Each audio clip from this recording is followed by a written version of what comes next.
Welcome. In this video, I'll show you how to stop others from using your original audio on your public Facebook Reels.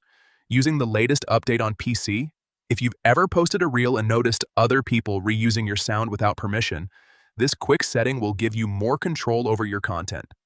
Let's jump right into it. First, open Facebook on your computer and make sure you're logged into your account. Once you're on the homepage, look at the top right corner of the screen and click on your profile photo. This will open a drop-down menu with several options. From that menu, go ahead and click on Settings and Privacy. A new set of options will appear. Click on Settings to access your account controls. Now, inside the Settings page, look for the section related to Reels. Depending on your layout, you may need to scroll a bit, but once you see Reels, click on it to open the relevant settings. Here's the important part.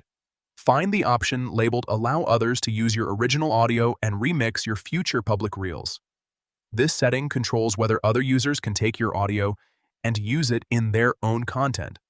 Click on that option and you'll see the available choices.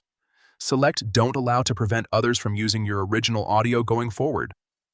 After making your selection, don't forget to click on Save to apply the changes. Without saving, the setting won't take effect. And that's it. From now on, your future public Reels will have their original audio protected, so others won't be able to reuse or remix it without your permission. This is a simple but powerful way to keep your content more personal and under your control. If you found this helpful, make sure to check your other privacy settings as well, since Facebook regularly updates these features.